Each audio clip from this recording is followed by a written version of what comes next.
Okay, there I am. Welcome all my lovely goblins and ghouls of the internet. I am Hanyo, your mind cinephile. And sorry for the overly long wait. As soon as I hit live, a bunch of other things came up, and you guys were stuck on there a little bit longer than I expected to. So severely apologize. I'm not sure what to give you for the make the apology better. How about you guys check out this little thing right here in the comments. What's that right there? What's that in the comments? Is that a new video? Is that a new video by yours truly?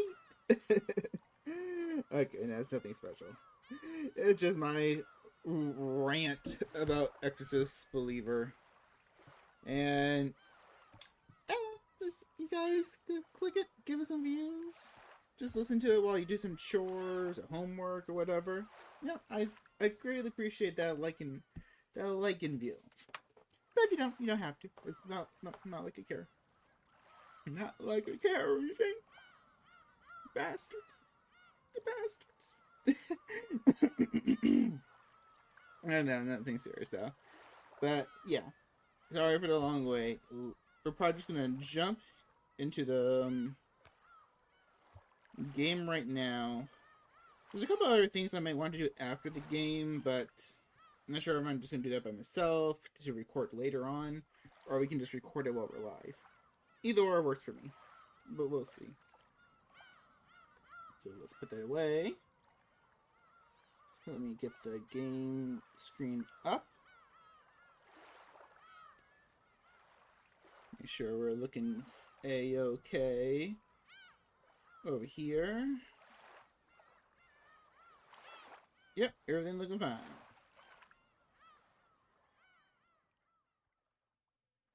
Now let's start. Welcome to Orkomajima. Begin a new game.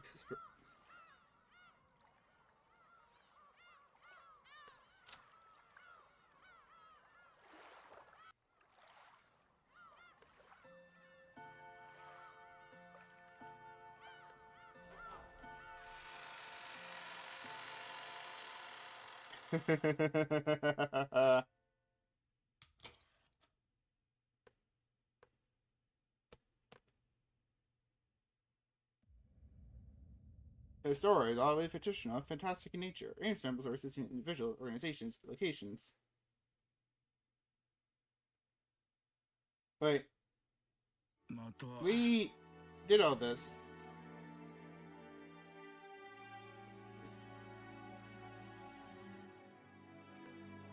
We did all this. Why do we start back from the beginning? Did I do something?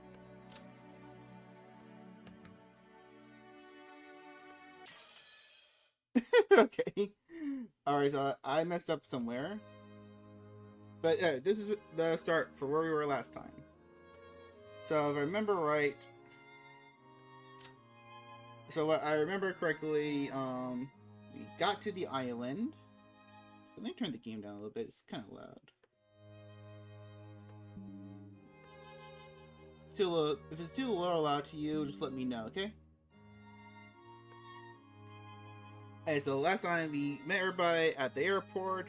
We met most of the family members, all the parents, the kids. We met 3 servants, so everything good so far. And got a little family tree. So Jessica, Kraus and Nahasi's daughter. In the absence of any irregularities, it is thought she will eventually inherit the headship of the Ushimiya family. Or technically her husband will. However, she seems to have no interest in it at all. Okay, this is kind of cool. I wonder why they did this for the Higurashi re-release. We can go with all these later though. Let's get back. I love the little glass sound effect. As we gathered in the room assigned to us cousins, George Akini asked us to excuse him for a second. He rushed over to Kumasawa-san, who was falling behind the disappearing adults and seemed to ask her something. He soon finished his business and came back. What's up, Akane? Akane? Nothing. I just wanted to ask her something.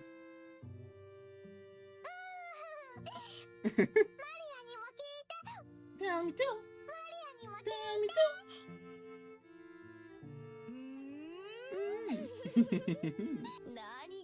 Look at George Nissan be asking for Saul-san and not me, I wonder. I don't have a clue. No, it's a misunderstanding. Not that I know what you're misunderstanding. Akane was getting pretty tongue-tied. It was almost tough. It was almost though he was feeling guilty about something. And Jessica knew exactly what he was worried about. At any rate, it's not fun if Jessica gets to know about it and not me. Hey, Maria! It looks like we're the only two out of the loop, right? Don't you want to know what they're talking about? Oh! We want to know too! We want to know too! Ooh. I fooled around while oohing together with Maria. No, I'm telling you, it's no big deal. Liar! I'm surprised you tell such a terrible lie, Akane. Confess! Maria, you tickle his right side, I'll tickle his left. I give his right side, that guy his left.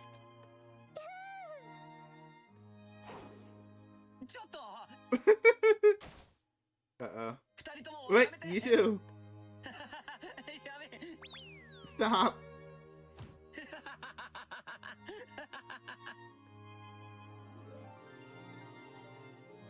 The heck was the sparkle noise was there? Maria and I played around, chasing George Akane as he tried to escape, rolling on the bed. I realize high schoolers aren't supposed to be bounced around like kittens, but I still miss this kind of fun. A warm, cozy kind of fun. George, Nissan.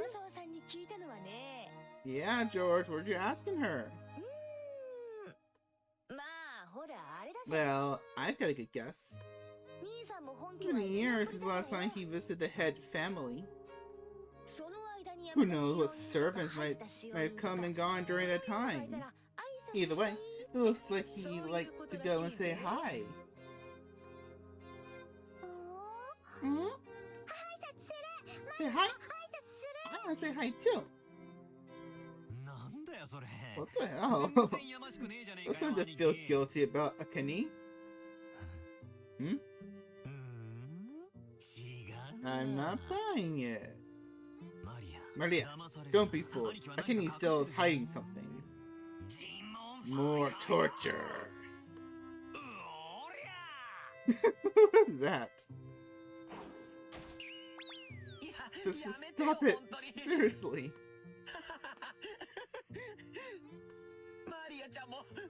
And Chihan, you two, stop already.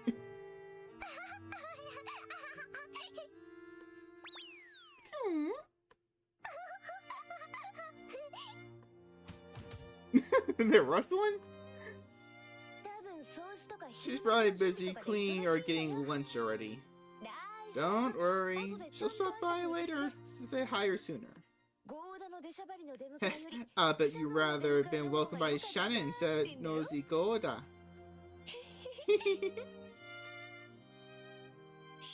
Shannon? You remember?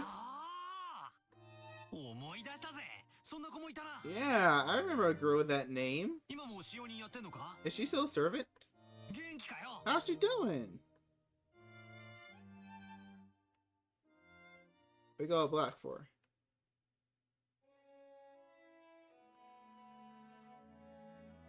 in those amazing hallways. Beautiful, lovely. By the way, Natsui-san, how's your headache been lately? It seemed pretty serious before. Oh, we met her! I see. They have been much better lately. Thank you for your concern. Oh, right here. A present for you, Natsuhi-san. Thank you very much. I'm always receiving gifts from you. Is this black tea? It's herb tea with peppermint and lemon balm. It's a blend from a well-known store. It's supposed to be good for headaches. I thought it might help you too. Rosa was always a conscientious woman. Probably because she was the youngest of four, and much younger than the other three. She managed to grow up without gaining that venomous nature of her siblings.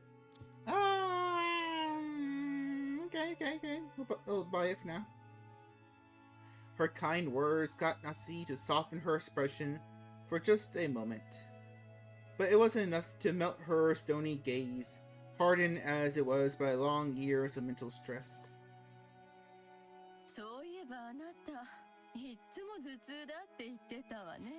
Come to think of it, you're always complaining about those headaches.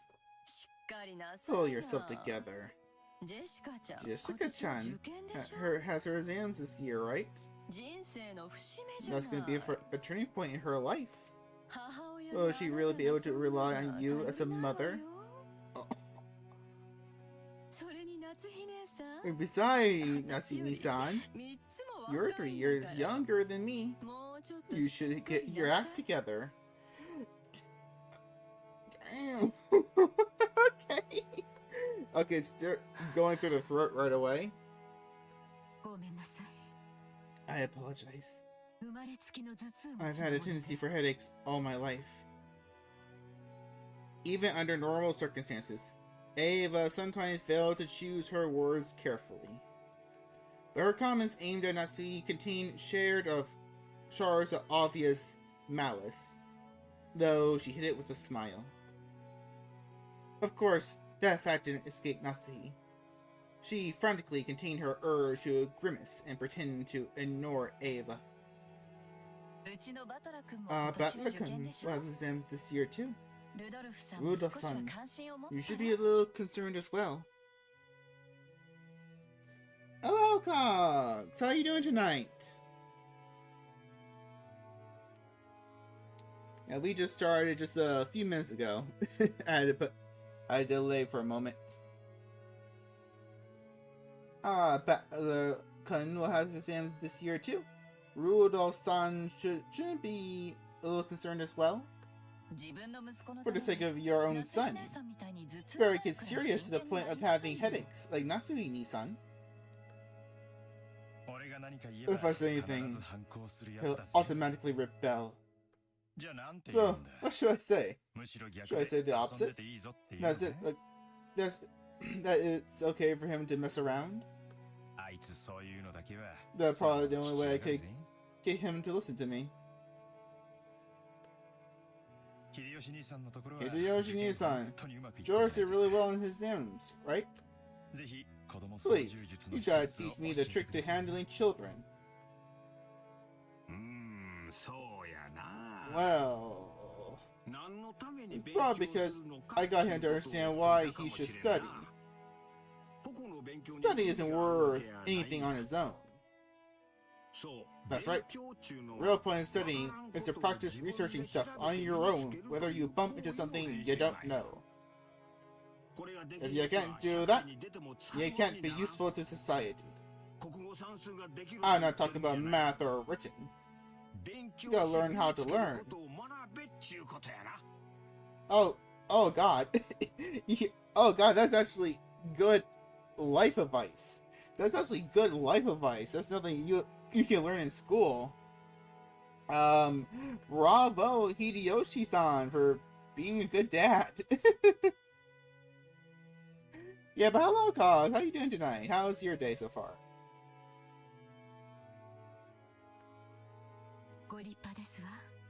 That's splendid. I was our Jessica. Could understand that as well. She used to be the heiress of the Ushimiya family. Then at this rate, do you really have to force her into becoming the successor? After all, a woman has to find a woman's happiness. Parents shouldn't force such things on their children, don't you think?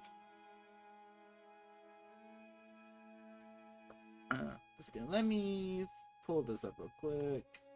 Okay. So far, so great. Busy trying to catch up today's shift and night shift.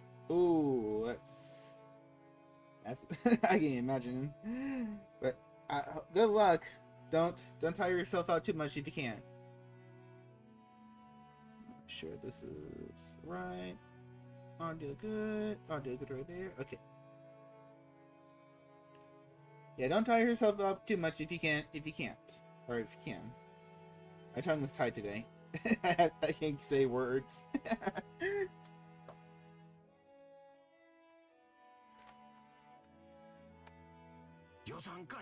Hold your horses, Eva.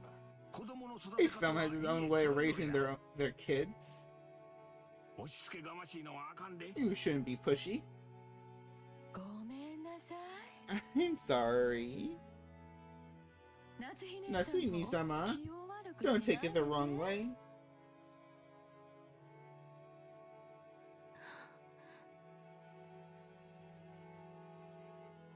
Though the light shining through the window was quite warm, despite the cloudy weather, there was a dark mood about the room, which was probably causing headaches for Mother, for more than just Natsuhi. As if to sweep away that mood, Kiri brightly made a suggestion to all present. Still, this black tea has a really lovely aroma. Let's drink it right away. In Japan, you couldn't find something like Leopold's black tea anywhere, but Ginza, right? I see you know a lot about it, Kiri-ni-san. I guess it was worth it going to the trouble of buying it. Kiri and Rosa stood up from their seats and made as if to prepare the black tea. But Natsui forestalled them. Thank you both. But we can try that later. One of our people will soon be coming to bring some tea. So please relax.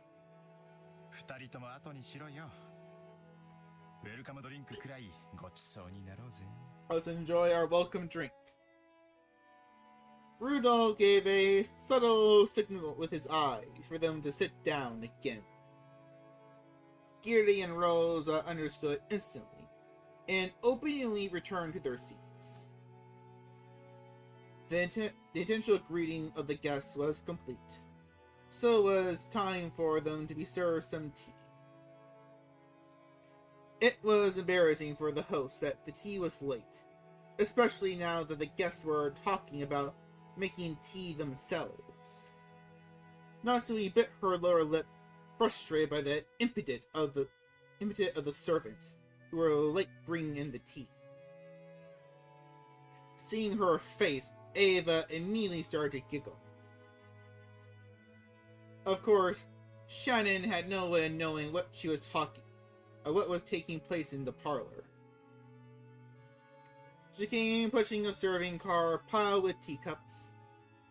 For no apparent reason, Natsui gave her a pained look, and Shannon couldn't help but flinch without knowing what she had done wrong. Here she is, guys! Our cute maid, Shannon-chan! She's so cute! Excuse me, your tea is ready. Oh, Shannon-chan! It's been a while. You keep getting prettier every time I see you. Oh. Thanks. Say the chatting after you set the table. The tea will get cold. I apologize, madam. She apologized like a small, frightened animal. Bumped against the serving cart and made a jarring racket as she dropped several teaspoons. Her clumsiness made Natsui's expression turn even darker, which made Shannon quail even more.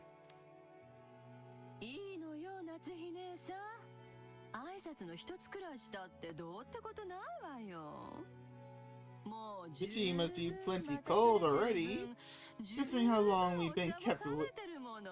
Ava, please, you're not helping.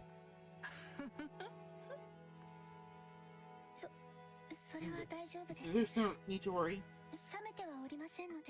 It's not cold yet. Shannon! Finish setting the table, quickly. Sorry, madam. Natsui's irritation was obvious by now. The impetus that delayed the tea, the clumsiness of the servant, everything pointed to the incompetence of Natsui's everyday leadership, making her lose face. As a person in charge of the Ushimiya head family's kitchen, allowing that clumsiness to be exposed today of all days was surely nothing less than total humiliation. Lay off, Natsuhine-san. Don't you think it's a little harsh to bully Shannon-chan when she's trying her best? I'm not bullying anyone. What a nice aroma. May I ask what brand this is?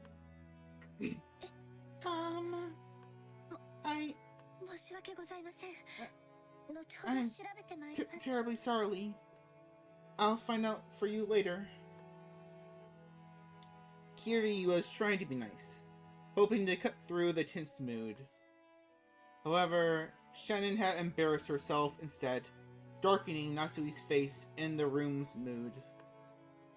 By this point, Ava was audibly giggling. What's this? Shannon-chan, don't you even know what you're pouring us? You don't even know what you're pouring for us? Come on now. You mustn't serve something so suspicious to guests. We'll need a silver spoon, at the very least, before we can drink this.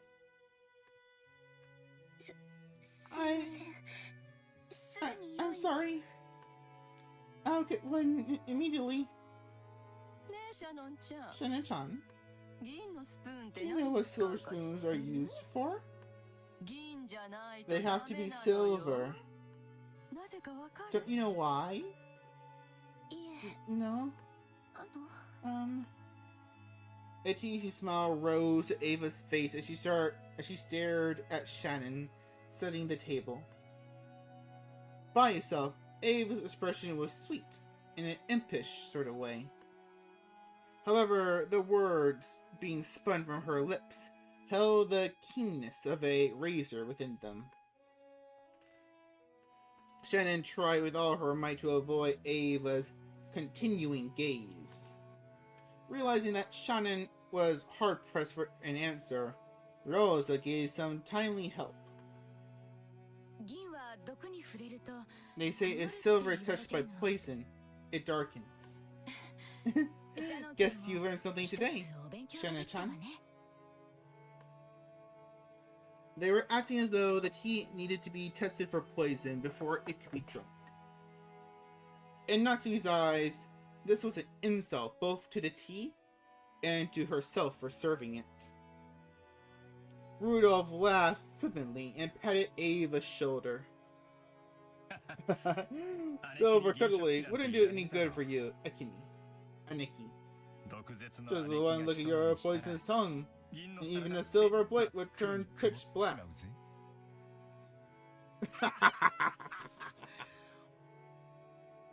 Since I get to hear that poison tongue every day, I must be poison proof myself by now. Oh, I do a lot more than just, hear that tongue. Ava, I don't mind when you use it on me. You better hold back when talking to people who haven't built up resistance.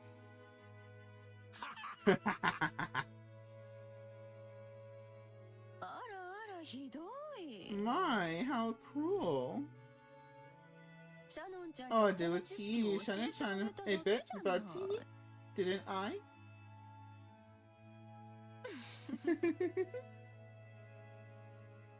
Everyone follow the lead, set by Hideyoshi's horse laugh, and chuckled, though not easily.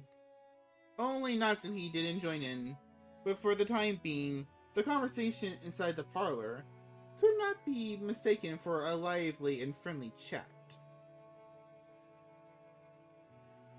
As Shannon finally finished setting the tea table and tried to leave, Kiri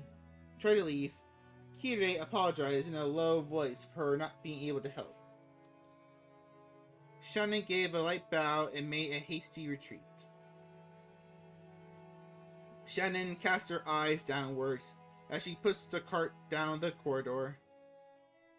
Anyone seeing the pitiful way she looked might easily conclude that she'd been bullied by someone in some way. Don't be sad. You didn't do anything wrong, Nei-san. You were watching? That is my role.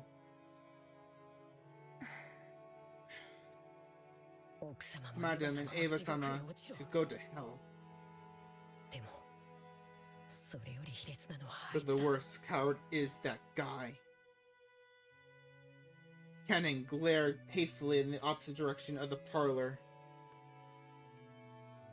The preparation for the tea had been delayed by some trifling problems in the kitchen. These problems were not Shannon's fault. In fact, it had been Golda's mistake. After all, there was no way a show-off like Golda would give up a flashy job like bring in tea when the guests arrived. He had ended up wasting time preparing the tea once again.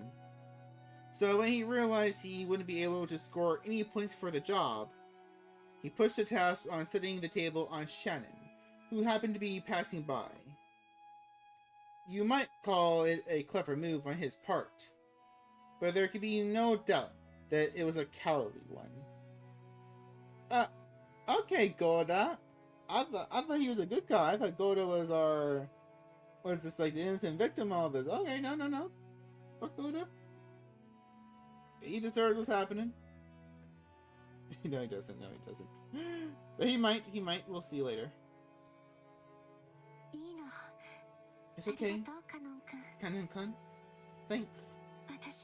I'm not bothered by it at all. Cannon's silence vividly expressed the distance between Shannon's words and how she actually felt. Thank you. Even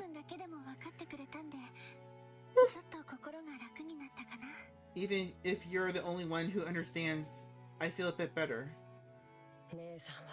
You keep feeling your feelings too bottled up, Nei-san. You should be less hard on yourself for once. Yeah. Thanks. Suddenly, they both felt someone's presence and whirled around. A middle-aged man stood there. It was Genji, the head servant. What are you doing in here? What are you doing there? Shannon. Hurry back to the kitchen. Yes. If you'll excuse me. Shannon humbly obeyed and promptly made to push the cart and leave. However, Kanon appeared to Genji in silence, bearing something in his eyes that he could not express in the words. どうした? What is it? 何かあったか? Did something happen? Shannon Shannon didn't do anything wrong. But even so, they... Stop it, Kenne-kun. Please, excuse me. I'll return to work immediately. Kenne-kun, you should go back to your post too. Please? If you say so, Ne-san. 何事もないならそうしなさい. If that's all, then go. はい。 Yes. 失礼します。 If you excuse me. From the shadows in the hallway, an old woman wearing an apron watched over them. It was Kumasawa. Kurosawa. Poor Shannon-san. Cannon-san. There's no reason for those two to be picked on. Still, Goda-san's dislike for them is a undeniable fact. Goda-san was taken in by the Ushinya head family.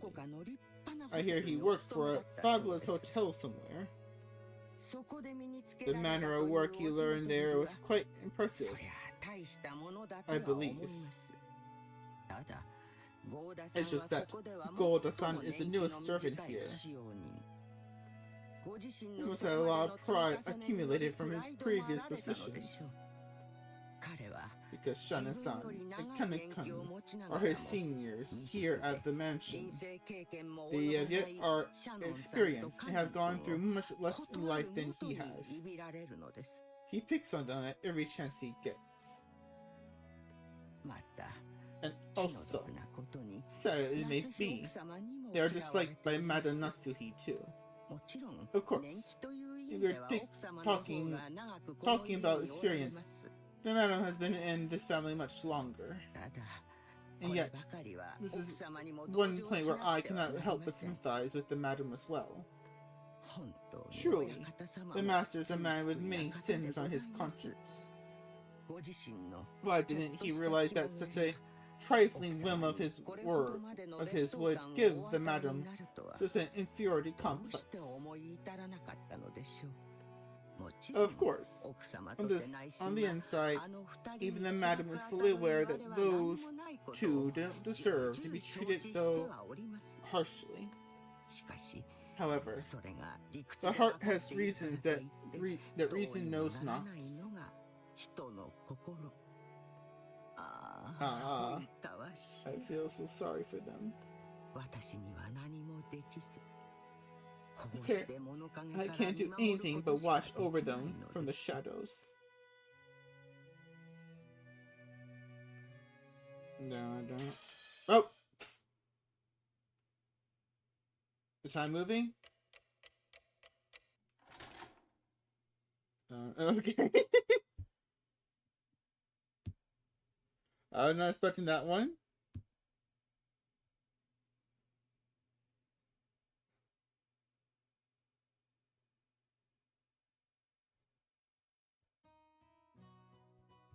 The four of us cousins were enjoying our stories, but shooting the breeze. Just shooting the breeze. Anyway, there were both girls and guys here. Plus we had people over a wide spread of ages. Adult, high school, and elementary school. Even we just talked about our own lives, the other three kept listening attentively. I think I'm finally getting used to all this. Jessica and Maria have grown more than I could imagine the past 6 years. Honest, I was feeling a bit uncomfortable, but talking like this, I guess that on the inside, nothing's really changed since back then. I agree. You haven't changed a bit, even after 6 years. Even though your body's gone gigantic, you're still a kid inside. Oh. I'm a kid too. I'm a kid too. Well, even you aren't gonna be a kid forever, you know, Maria. I mean, you're gonna transform from a kid to a cute young lady, aren't you?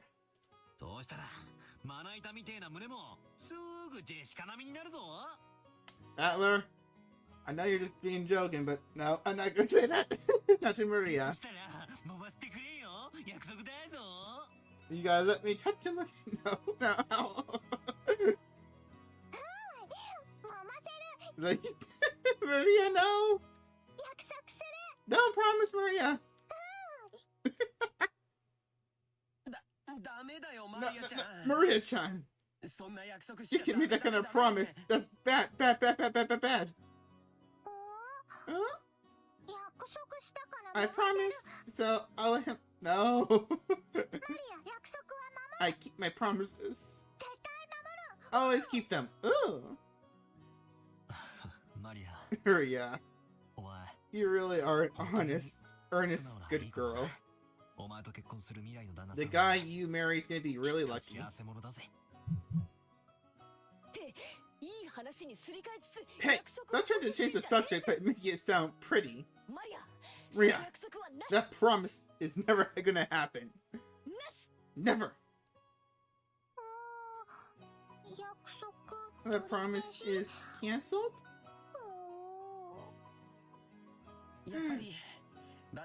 As I thought, without Butler-kun in our little court, this group of cousins just didn't feel complete. These 6 years have been kind of lonely. That's true. We didn't really goof off like this. Still, we did have some pretty conversations. Constructive conversations, right? Stuff about preparing for our future, exam taking, finding jobs. Oh, I'm sorry. Now that I'm here, we just talk about stupid stuff and mess around. But I'm having more fun this year. Ooh.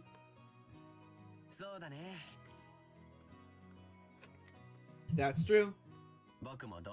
I agree. This year's the most fun yet. Maria's sincere words probably spoke for everyone present. George Akini stroked Maria's head, and she giggled like a happy kitten.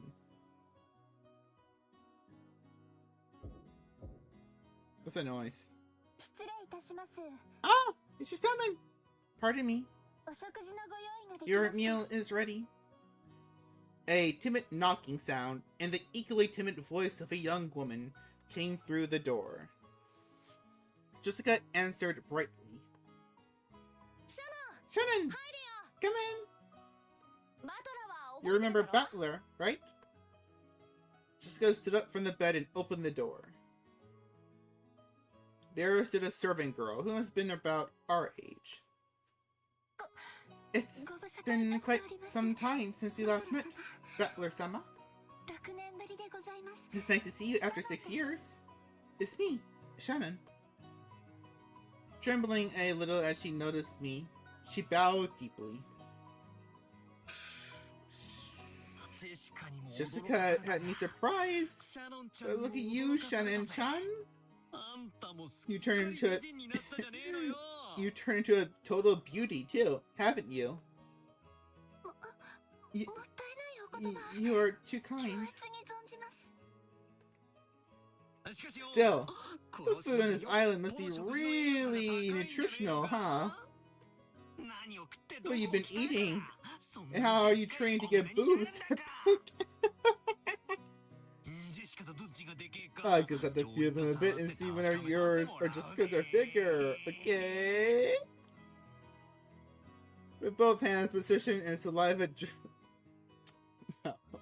With both hands poised and saliva dripping from my mouth, I closed in. For the sake of justice and my personal honor, I like to point out that I don't suffer from strange disease that make my lymph nodes itch.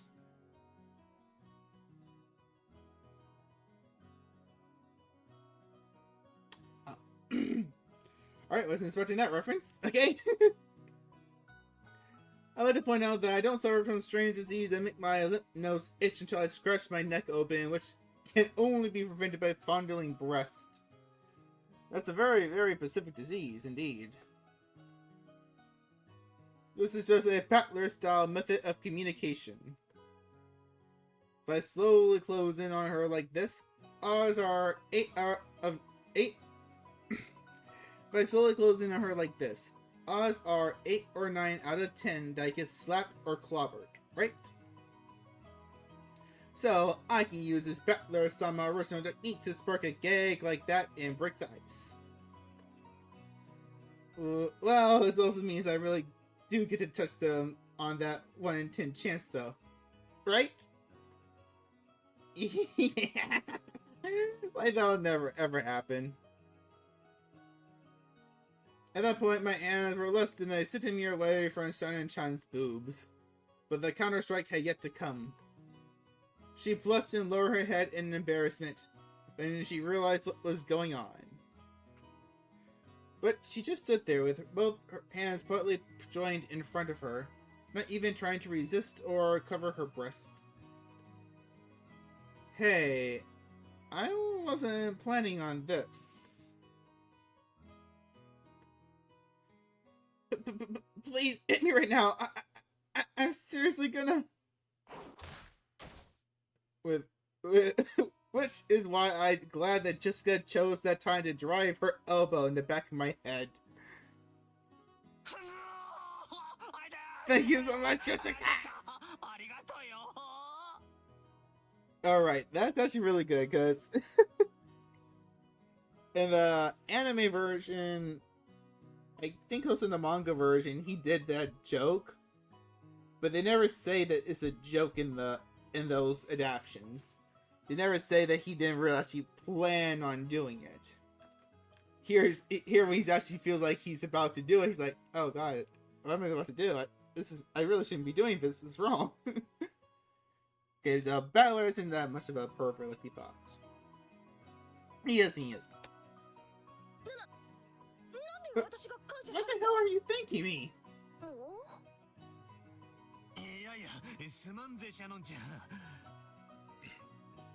Seriously, my bad, Shannon-chan.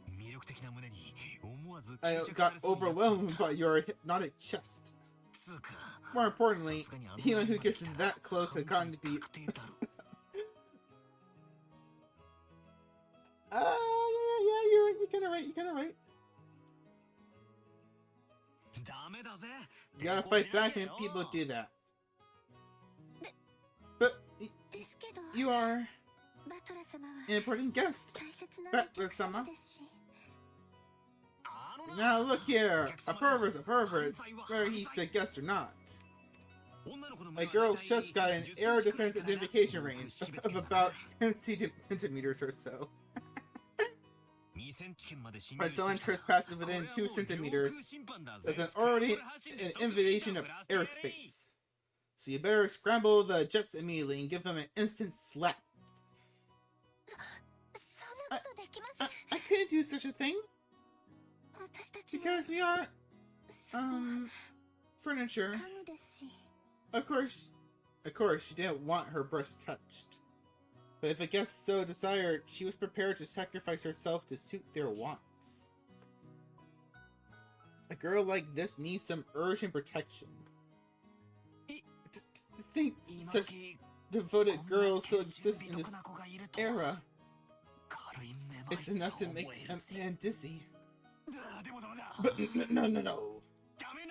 No! I'm coming at you with a perverted face again. Knock me down! Look out, the pervert's on the loose. This gig can't end until you deliver the punchline. So slap me. Right here, slap me. Please. Hit me. I cannot fulfill your request. Because I'm furniture. But if it were in order, I obey you. Because that's my duty. Then I'll make an order. Next time Battler Gun tries to touch your breast, counterattack with a slap. Got it? Yes. As you wish. From now on, that's what I'll do. Please understand, Battler-sama. Shannon announced this while bowing elegantly to me. Her expression was radiant. I gave her a thumbs up to show her I was fine with that. 6 years ago, you might have been mistaken for a servant's daughter who lent a hand at your parents' work. But now you're a full-fledged adult servant. How long have you been working here? Well, I had the pleasure of serving this house for about 10 years.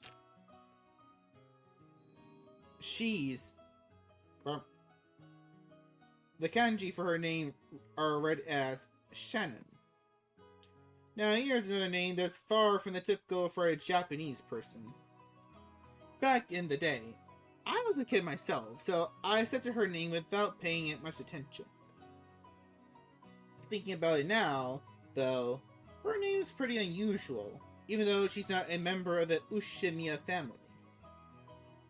Maybe it's like a servant's professional name or something. If so, that might explain why her name's so similar to Kanen-kun, that kid I met earlier in the Rose Garden. She's a long-term servant who served here since she was 6 years old. Her appearance had changed so much that I couldn't match her to the person of my memories. But we both knew each other 6 years ago. That shy part of her had always been there. But she didn't seem to have developed the allure you expected of a girl her age. Especially in her breast. Especially in her breast. Yes? That kid we met earlier, Kanen-kun, is her little brother. He's not exactly my little brother. Still, he loves me like a big sister. He didn't cause you any trouble, did he? He is the same as always. If only he knew you were just a bit more sociable. I apologize if he caused you any trouble. He didn't cause any trouble at all. As a fellow man, I understand how moody you can get at that age. It's no surprise he's unsociable. I can call that all the time too. I can call it unsociable. Just like Kanen. Or yeah, I don't really do this little gremlin so much.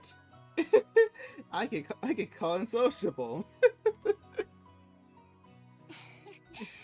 You aren't unsociable at all, Maria-sama.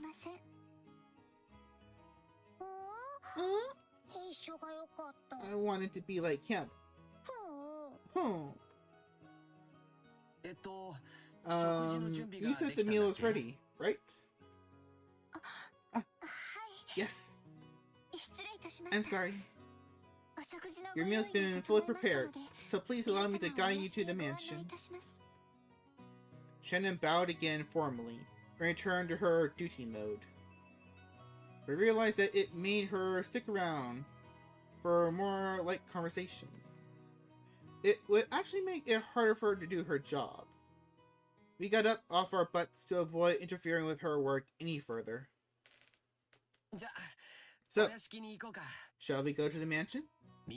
Everybody's probably hungry, right? Yeah. I'm really looking forward to Goda-san's food. That guy was apparently a chef at this famous hotel, so he's a super good at cooking. Oh! I can't wait! Let's go, Maria! We're gonna stuff ourselves like pigs. Ah, stuff ourselves like pigs. No, no. You can't take everything Battler says seriously, okay? Because he's always just joking around. Okay, let's go. Under Shannon-chan's guidance, we headed towards the mansion.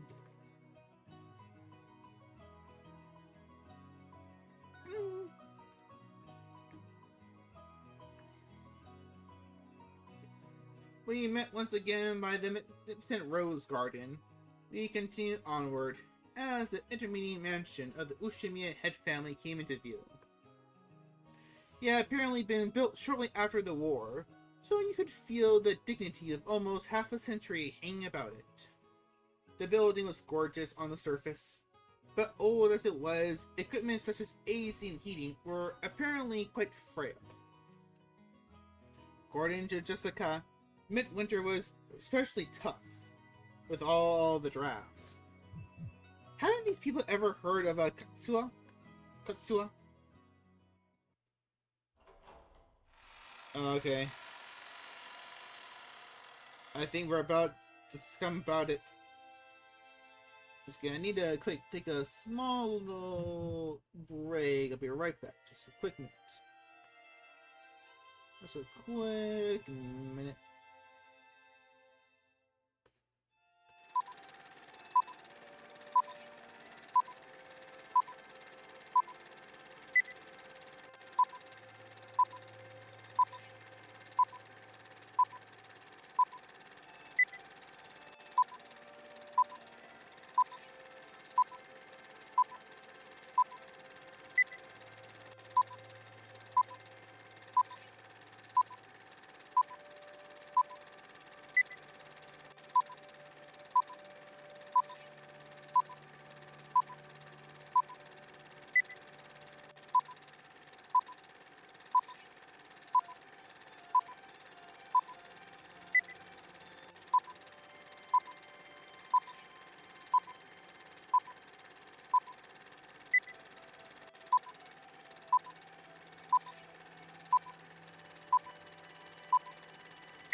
Okay, we're back.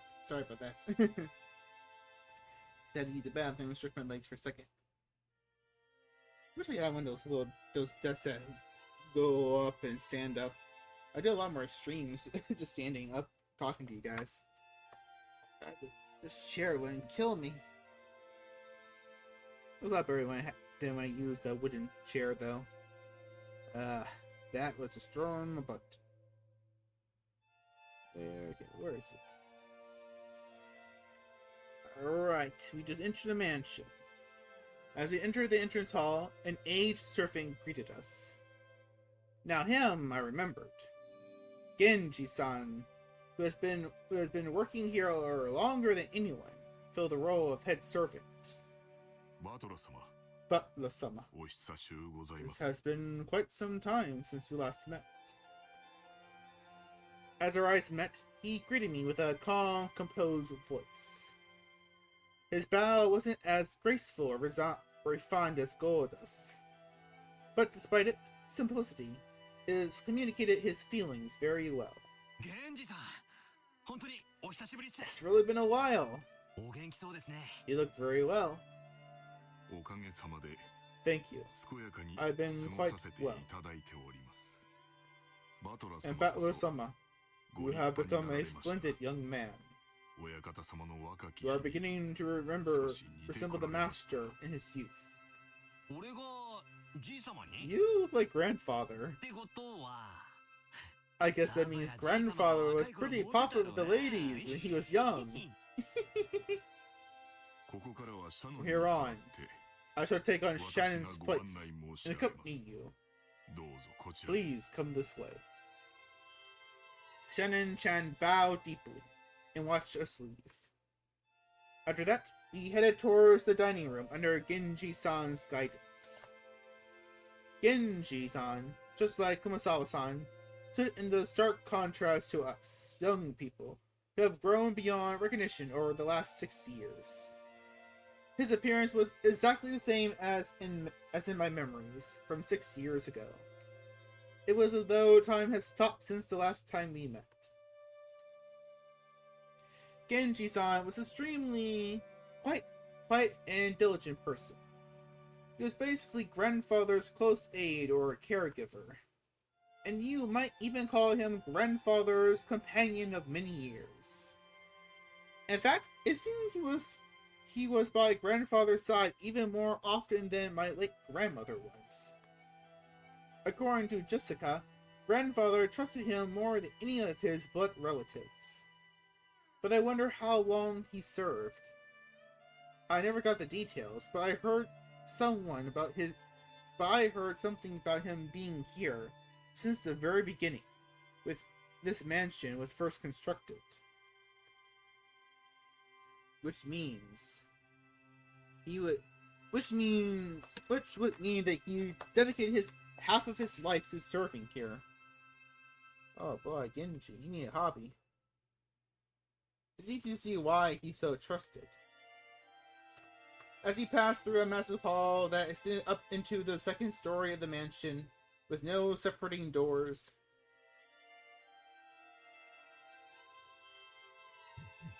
Excuse me. Oh god, it's coming, guys. 1 second, I want to note this real quick. So what's the time in the stream? It is an hour.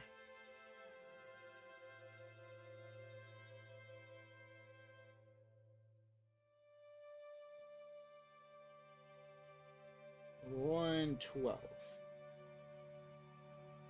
Or just say 1:13.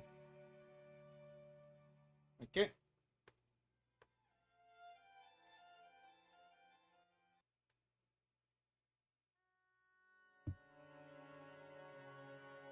Oh, here she is, guys. The one we've been waiting for. The Golden Witch, Beatrice.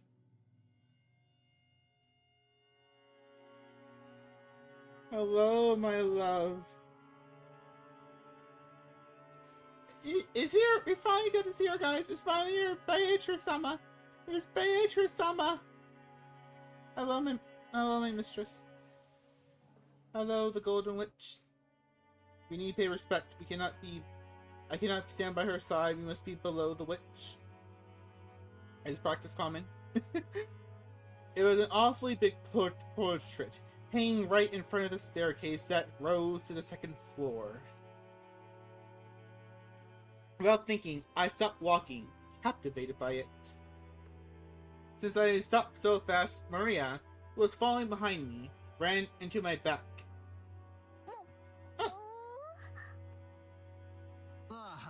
Sorry. Hey, Jessica. Has that picture always been there? I pointed the big, promptly displayed portrait in the hall. Everyone else stopped too. Oh, right. When you last came here, that hadn't been hung yet, had it? When was it again? Well, if our memory doesn't fail me, it was put on display sometime around the year before last. You are correct, sir.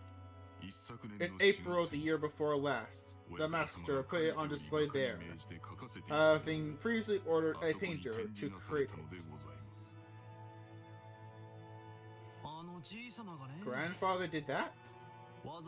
So he paid to have it painted just for him, huh? The portrait suited this western mansion, and the woman in the elegant dress gave off a sense of refinement.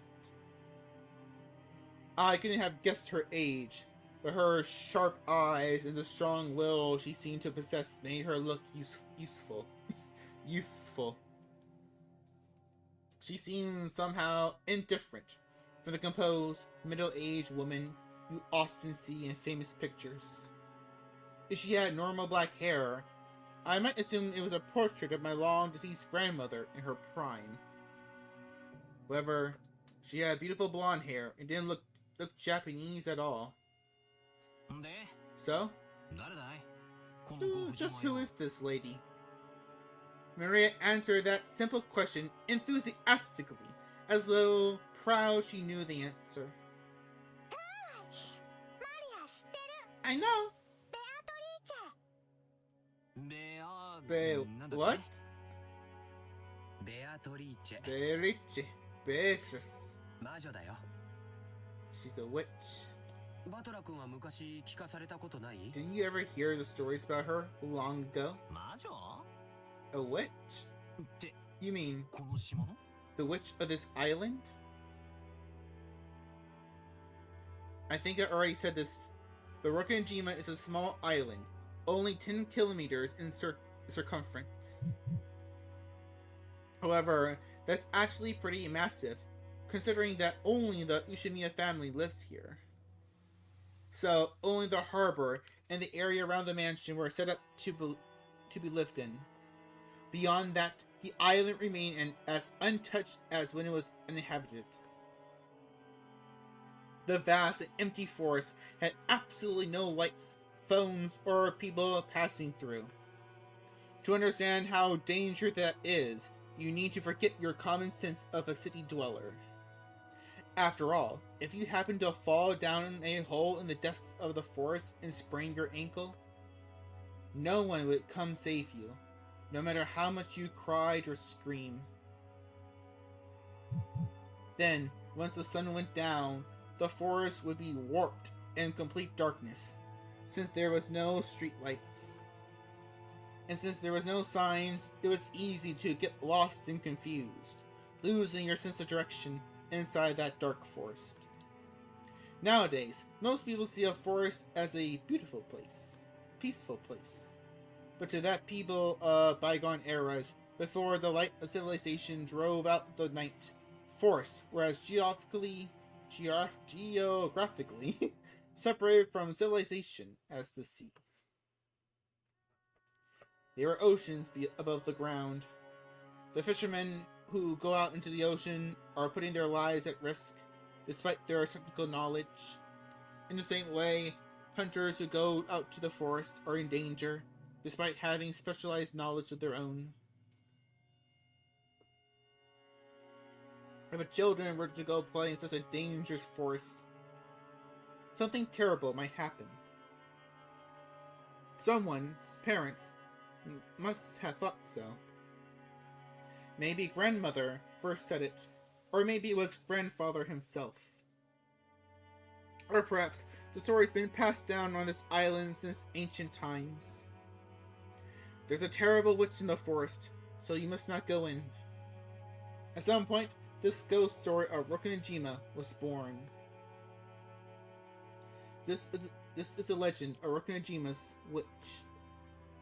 That's why, when we talk about a witch on the island, we are referring to the master of that vast and savage forest. Come to think of it, when I stayed in this mansion as a little kid, during those eerie nights, when the wind and rain pounded on the windows, I remember being terrified by the story of the forest witch, who roamed around searching for human sacrifices. So, Beatrice, huh?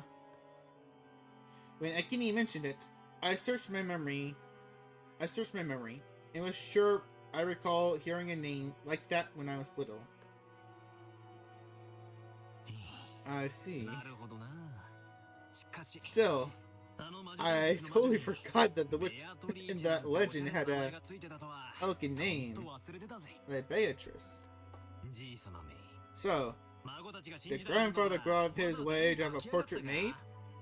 Just because we grandchildren didn't believe the story?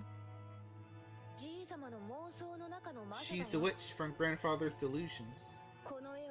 Ever since he had this picture hanged, he's been having a harder and harder time telling the difference between truth and fantasy. To us, she's just a witch that exists in grandfather's mind. But to him, she's a being that exists on this island. Exist. He says that he had the painting made because the rest of us would be incapable of understanding otherwise. The whole thing's creepy as hell. Milady, this portrait is precious to the master. I beg of you, do not say such things in front of him. I know! Even if you didn't tell me, I never do that. I never do something like that. Cecilia glared at the portrait with that irritated gaze before turning away. Let's go. We're making everyone wait in the dining room. I'm hungry.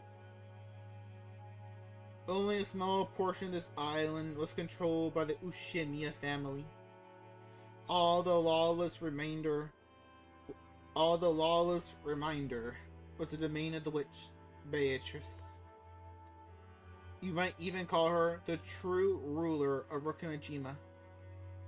I felt a faint revel of that unsettling sense of misfortune, which I felt when I learned of the true God's shrine had been struck by lightning.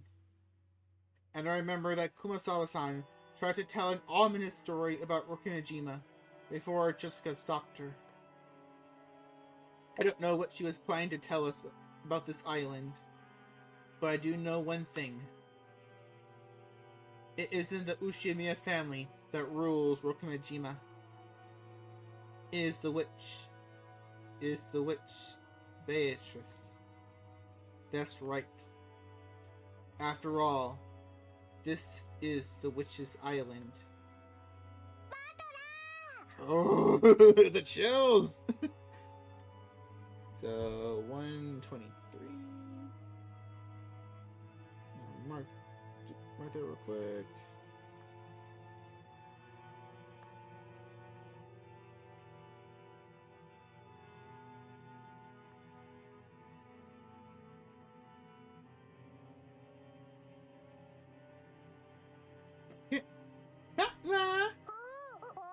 Oh, you're so slow. When I looked around, everyone was already heading towards the dining room. I hurriedly chased after them.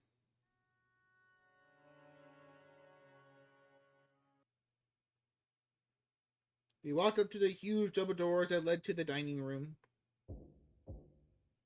Genji-san knocked. お子様方をお連れいたし I ま have した。 brought the children.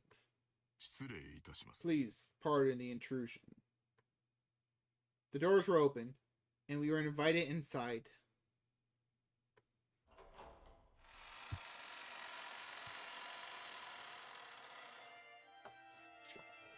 The dining room, which looked exactly how you imagine a rich person's dining room would be, had a super long table that was obviously positioned with no purpose other than to make the guests conscious of their rank.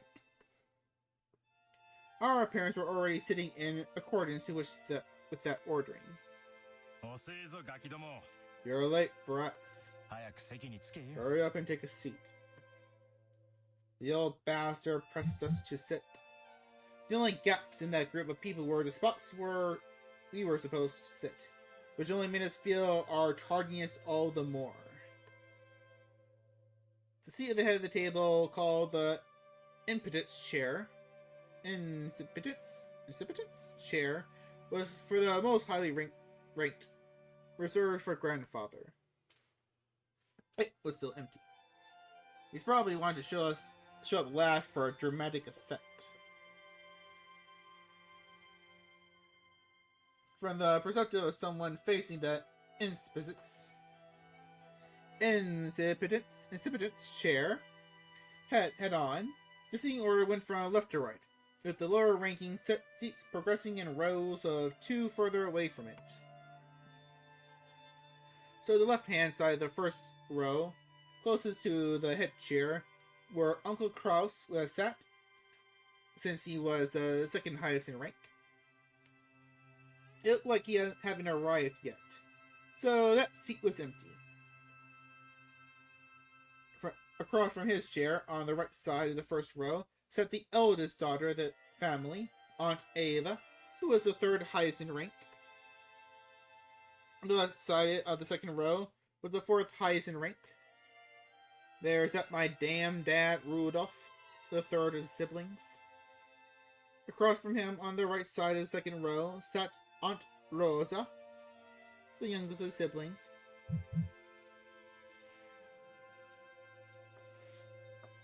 At this point, you might have expected their husbands and wives to come next. But nope, the left-handed seat in the third row the left-hand seat in the third row, rank number 6, belonged to Jessica. Opposite of her was George Ekini. I sat next to Jessica, and Maria sat across from me. And then finally, next to me on the left-hand side of the fifth row, sat Aunt Natsuhi, the 10th highest in rank. Opposite her was Uncle Hideyoshi. Next to her, Aunt Natsuhi. In the 6th row, in the final seat, on the left-hand side, sat Kiri. The seat opposite to Kiri's side was empty. However, though, the silverware had been set there and everything.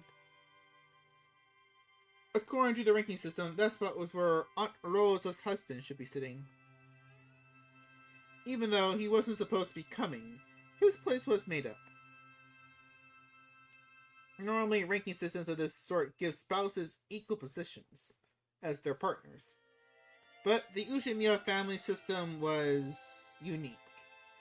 Maybe as a reminder of male chauvinism. If you start with the assumptions that a woman's womb is just something to be borrowed, then the children of the direct descendant would come first, directly followed by the grandchildren. In other words, spouses have no blood ties and are therefore placed at the end of the line. It's terrible, but that's the system. My grandfather would be ranked even lower than me. My grandmother would have been ranked even lower than me if she was still alive. In their youth, they obey their father. After they got married, their husband. After aging, their children.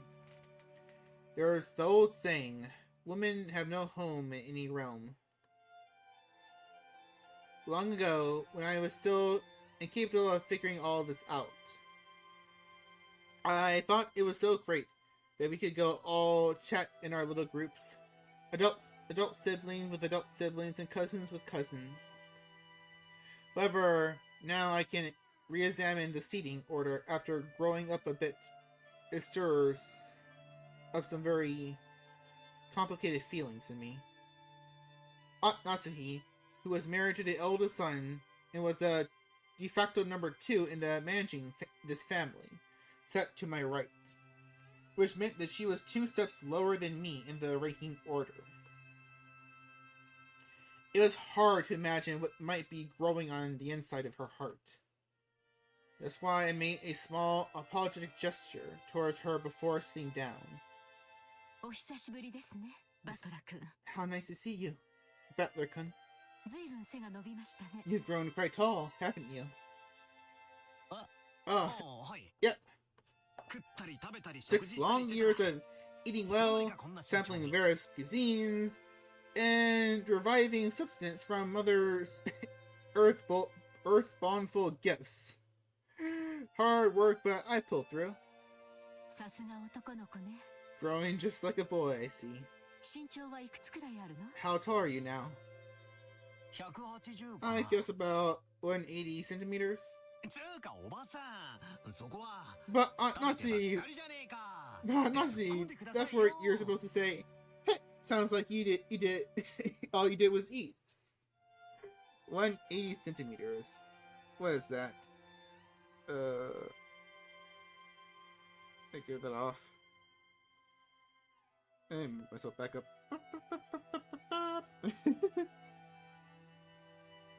180 centimeters. What is 180 centimeters?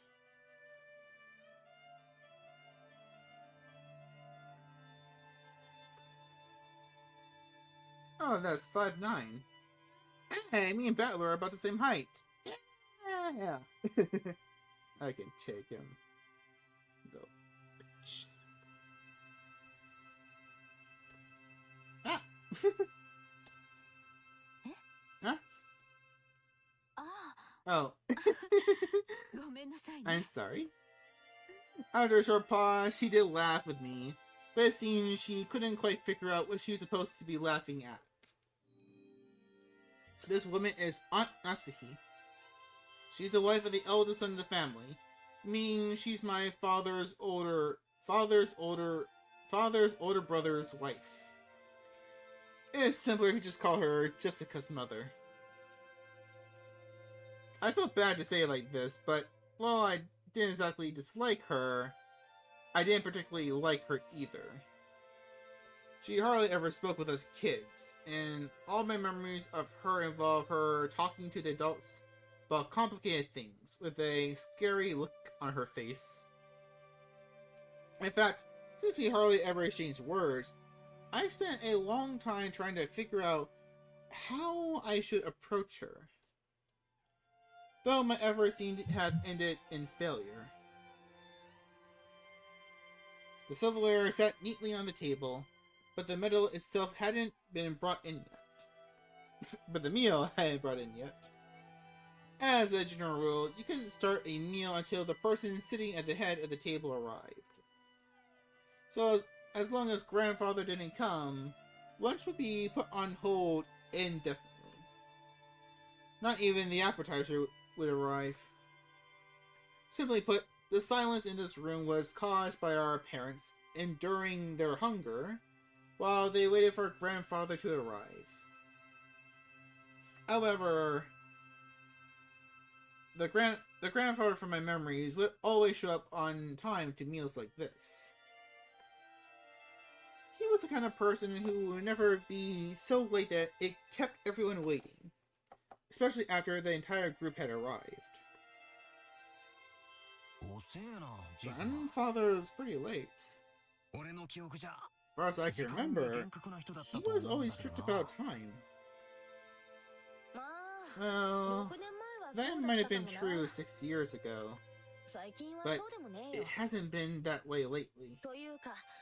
In fact, he's off in his own little world so often that he doesn't even show up at family meals. Still, I figured he'd at least come down today.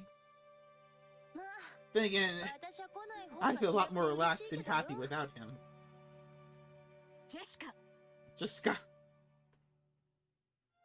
Her mother scolded her. Jessica stuck her tongue out and looked away. No way around it. Might as well wait until our host arrives. When I glanced at the clock and I saw that it's almost 12:20.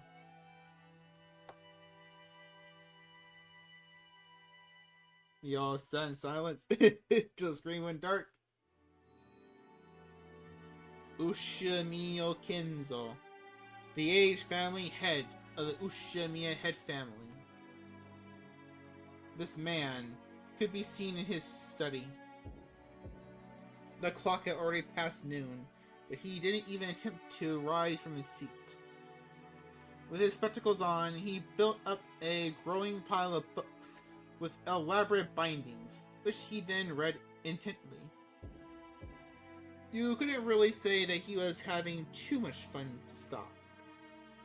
Rather, he filled the room with a sense of impatience, or perhaps a sense of impending danger, as though every second wasted was tragedy. In this sealed room, a dense dust danced through the air, which was thick with the stench of chemicals that exuded a mix of suspicious odors. Those odors were somehow sweet and heavy. If anyone with a normal nose came in here, the first thing they do would be to open up a window and ventilate this room. The knocking against the study door had been going for a while. A voice calling, "Father!" sometimes mingled with the knocks. As Kenzo heaved a deep sigh, he snapped shut the old book in his hands and slammed it on the table. Then he yelled at Cross, who was still knocking on the door. Silence! Enough of that racket, you fool! Who told you the door would be open if you but knocked? I'll crucify the imbecile. You wish to suffer the same fate? Father, this is the day of the family conference, which happens only once a year, is it not? Everyone's gathered down below. Please come out. Kraus called out to his father through the door. Kenzo always shut himself up in the study, hating it when nearly anyone, even his family, entered the room. For that reason, Kraus had no choice but to call to him from the corridor like this.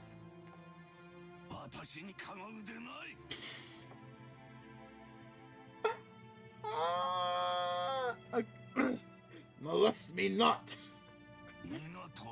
Just who is this everyone on which you speak? Do you mean the fools trying to drag me out here? Then kill them all! Tear them apart, use their bodies for firewood, and feed them into the witch's hearth. Put a pot in the hearth to boil the warm wood. Force the imbeciles who dare to try to lure me out of here to drink the broth of the apocalypse. I will soak their dregs in liquor. Where is Genji? Call for Genji. Have my demonic absence prepared. Whispering of the green fairy reaches me no longer. Where is Genji? Genji! Bring him here! On the other side of the door, Kraus, Nanjo, and Genji kept waiting for the master of the house, who stubbornly refused to come out. Looks like he hates me to the core. My voice doesn't reach him anymore. Krause shrugged though, saying it's no use, and smiled bitterly.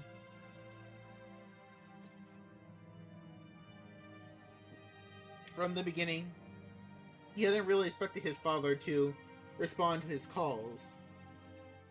However, since it was the duty of the eldest son, he had tried as a formality. Kinzo-san, your sons and daughters and grandchildren have come to see you, have they not? Will you just let them see your face? If only for a short while? Shut up and be silent! You dare to admonish me, Anjo? I never told anyone to get you. I told them to get Genji. Now call over him, immediately! Time is short, and the apostles are already readying their trumpets. So why can't you foolish sheep understand?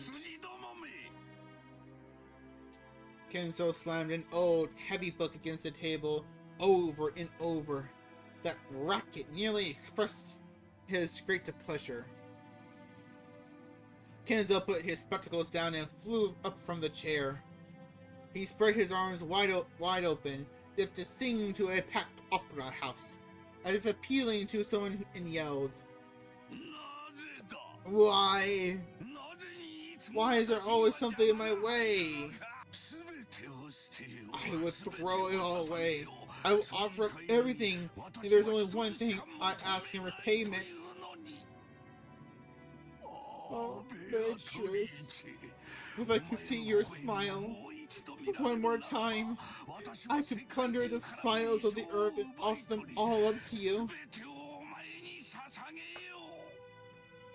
Oh, the commanders of the legions of locusts reap the smiles of the earth.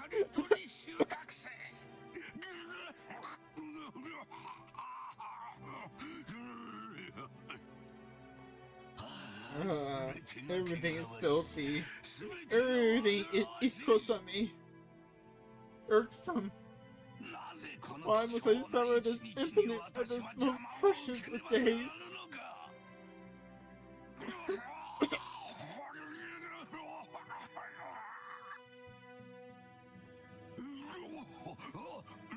Oh god, get it out. Drink some hot tea. Go for Genji!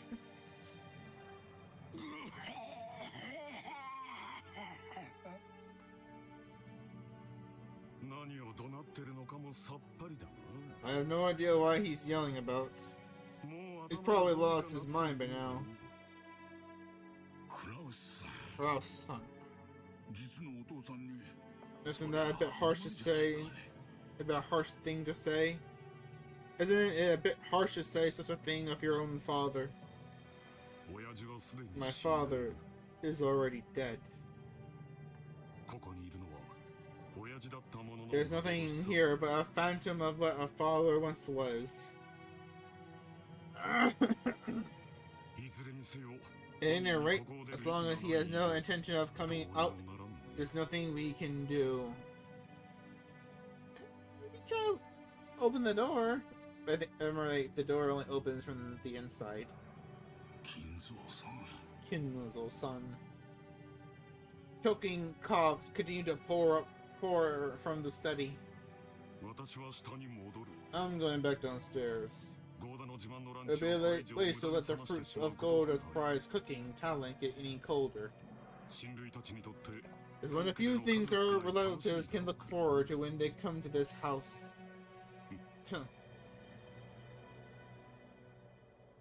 Krause spun around. He looked at his watch, mumbling and acting as though he had wasted time doing something he knew would be in vain. Genji-san. Father is calling for you. Keep him company. Certainly. Dr. Nanjo. Let's go eat. If you stay here any longer, this sweet stretch will ruin our sense of taste. Without waiting for Nanjo, Kraus went downstairs. Genji urged Nando to go and eat. Nanjo glanced between the study door and Kraus back at the latter as the latter disappeared down the stairs, then a deep sigh. Please allow me to leave this in your hands. Yes. Please leave it to me. Do what you can do to avoid giving him alcohol. It's a habit that's far too difficult to break.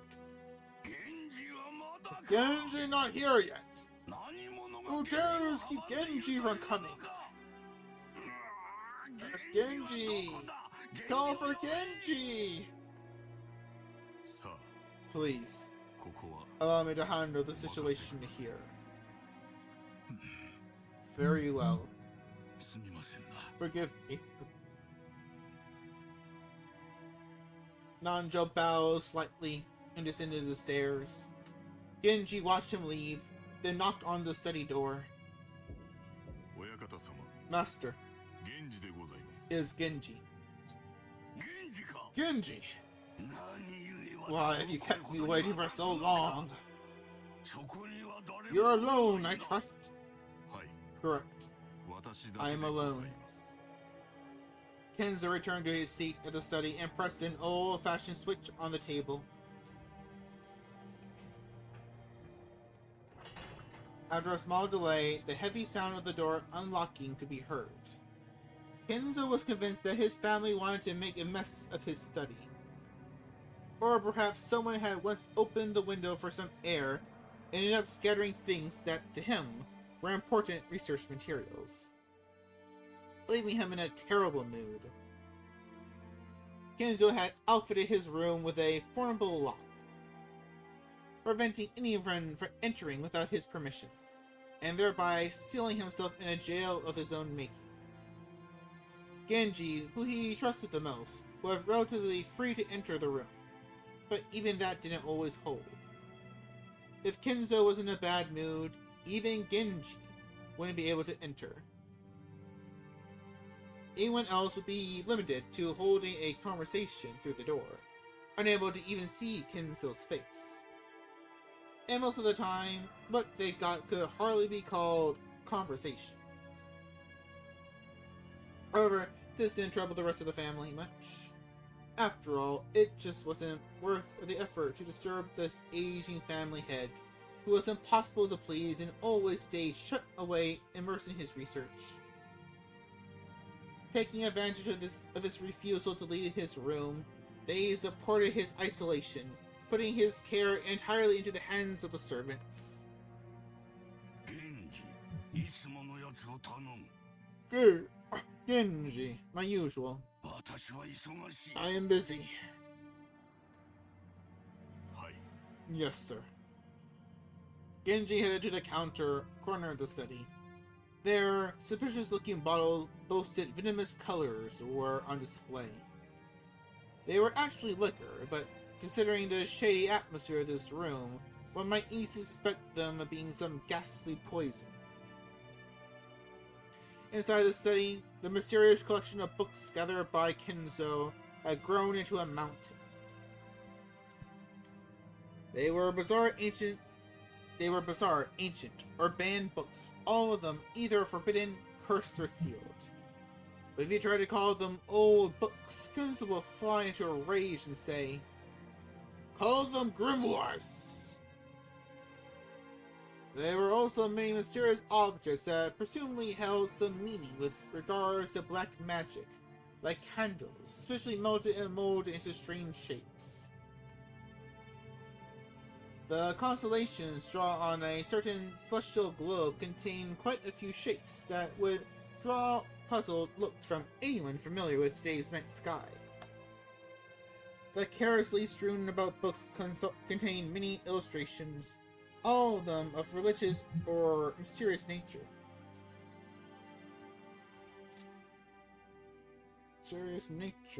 Including some depicting demonically grotesque subjects or bizarre diagrams of various magic circles. And above all, a sweet poisonous smell filled the room, profoundly assaulting the eyes and noses of those who entered the first time. Eventually, it must surely make a person go numb and lose their grip on reality. Inside that study, Genji prepared Kinzo's usual drink with a well-trained hand. No one would even think of drinking such an ominous dark green liquid in that complex and ornate glass, unless someone first told them it was alcohol. He poured a little into the glass. Then he placed a cube of sugar in a strangely shaped spoon and poured water from a pitcher over it. Strangely, when the transparent water was poured, the dark green liquid turned a cloudy white. It was a strange optical illusion, as though the water caused a chemical reaction. It made the drink become even more unrecognizable as liquor. Then, Genji added original flavors, and Kinzo loved, fine-tuning its taste. There was no recipe. Its success was measured only by Kinzo's mood swings when he drank it, and had taken Genji many decades to learn how to do it right. Genji placed the glass on a tray and walked over to Kinzo. By this time, Kinzo was gazing out the window. Here, master. Thank you. Kinzo regained his composure and was now unrecognizable as the shouting, screaming, yelling man from a few moments ago. Looking at this man from behind as he tilted his glass and gazed down the scenery beyond the window, he projected a sense of dignity and intelligence. To allow Kinzo to set his glass down at any time, Genji motionlessly waited behind Kinzo to his left, as though he were a living sideboard. Then, without averting his eyes from the window, Kinzo held out his glass. There was only a mouthful remaining. It was not a gesture intended to set upon the tray, but a motion to hand the glass over to Genji. Drink, my friend. Your words are too kind. No need for ceremony between us. Drink, my friend. Thank you. Genji respectfully received the glass and inclined it a little to taste its contents. After that, he gulped it down. I attempted to imitate your connection, but no matter how I try, I cannot replicate the taste. Concoction, okay, concoction. The way you make it is pure relish. Thank you very much. It is the fruit of your guidance, master. Genzo smiled at his loyal subject, who was refused to put aside rank even when asked to. However, he was not making fun of him. His smile was relaxed, as though the chuckling of a close friend's old, unshakable habit. We have grown old together. I stopped counting the years long ago. It's entirely thanks to you, master, that I have been able to live like this until today. Kinzo gave a faint smile, as if to say he didn't need any flattery. Till now, you have served me excellently well, exceedingly well. My sons call me eccentric. The servants that were once many have all quit in fear of me. Only you serve me even now. Your words are more than I deserve. My life will not last much longer. My sons are vultures, lazily waiting for my inheritance to fall into their hands.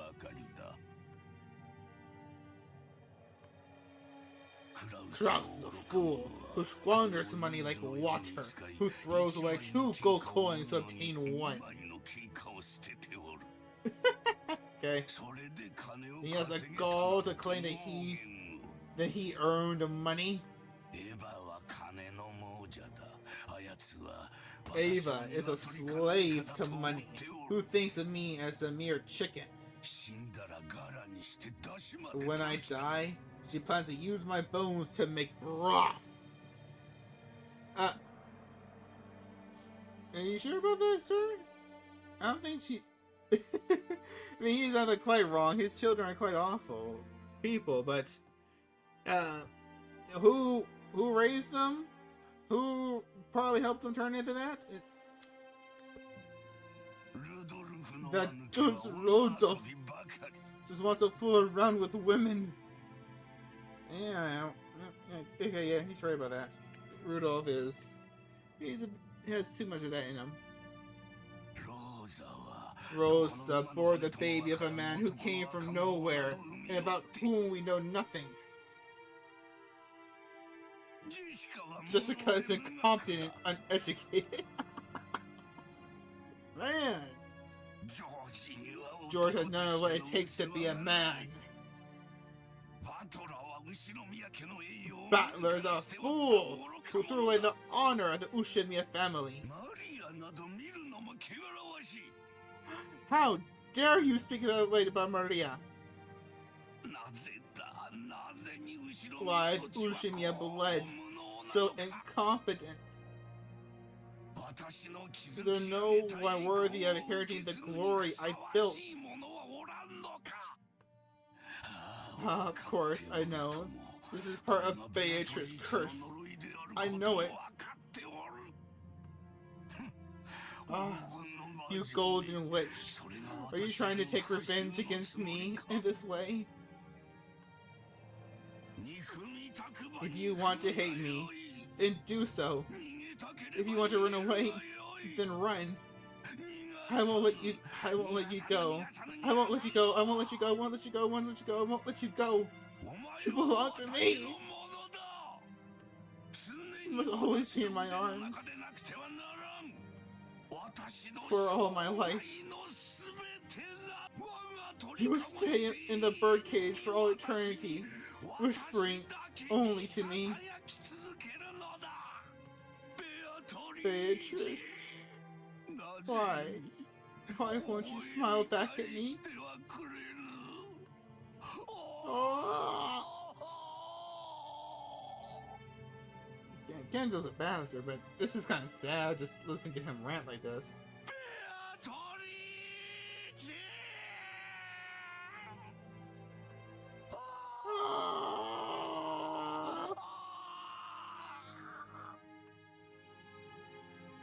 After howling, Genzo choked once again.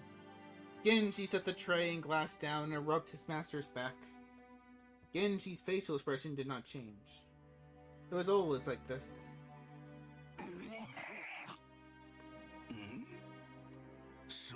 Thank you, my friend.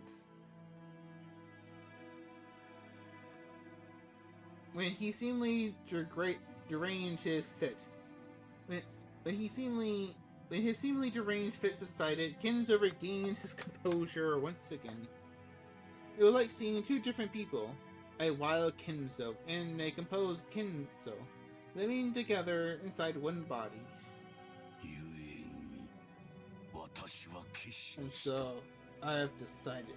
I cannot spare to spend my dim remaining years procrastinating like this. If I have one final coin to bet, then I choose to abandon it with a whim to the demon's roulette. The power of magic is always determined by the risk of the gamble. Like visiting a shrine in the hour of the ox. In the ancient Japanese sorcery, no nail a cursed doll to a tree. Magical power is produced specifically because of the risk that it will be seen within the 7 days that the curse takes. The greater the risk, the stronger the magic will be. Many miracles that happen in myth might be called the crystallization of shocking magic power, for the low probability of occurrence and astronomical risk. That Moses parted the waters of the seas was not a miracle of God. The risk of the desperate situation, cornered by soldiers of the Red Sea shores, weigh upon the scales of slaughter and gave birth to that miraculous magic power. If the same thing can occur again on the same scale, the sea would surely fail to part. After all, Moses was able to magnificently summon a miracle in brave throne, but one of the countless innumerable results of the roulette of those with power.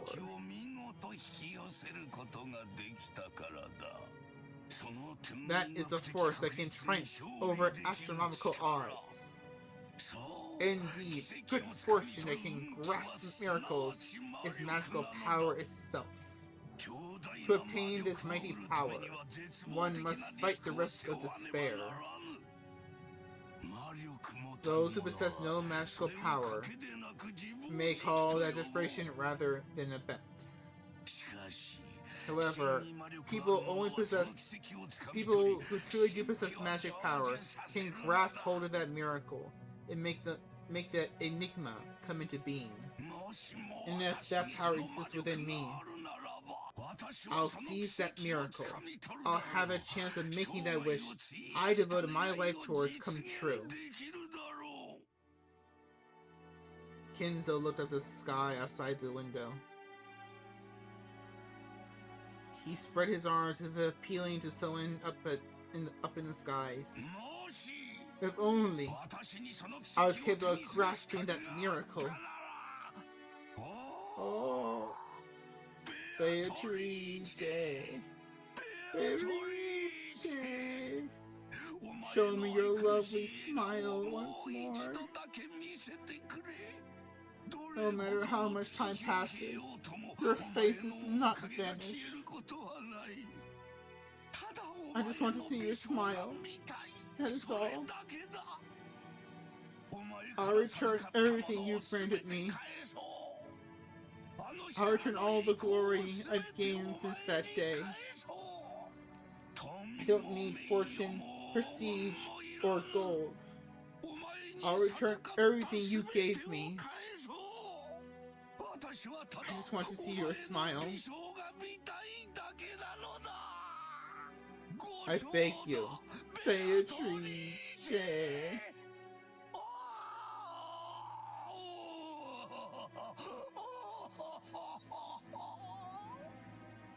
His nonsensical yells became a scream, and then a wail. Kenzo slumped to the floor, tearing at it with both hands. Genji had no choice but to wordlessly watch over his master's lamentations.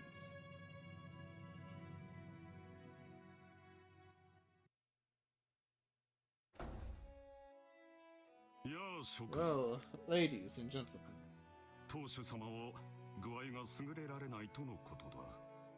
What time is it? 9:16.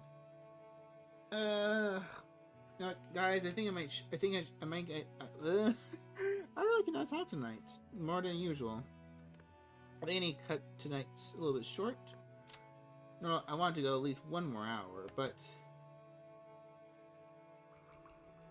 I need to do a couple more things.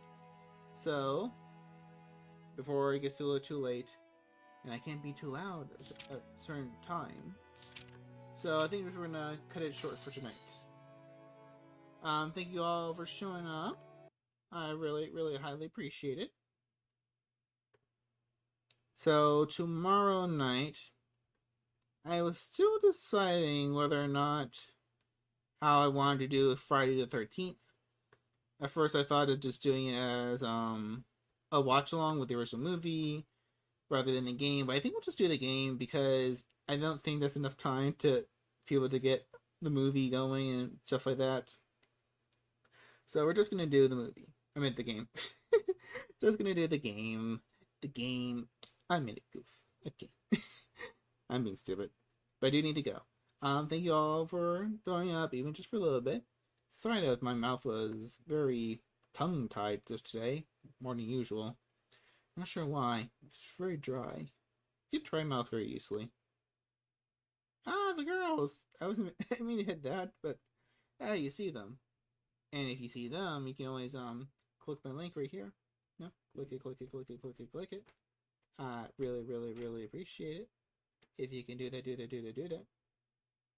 Okay. Alright, do need to go. See you all tomorrow. Have a good night, and bye-bye.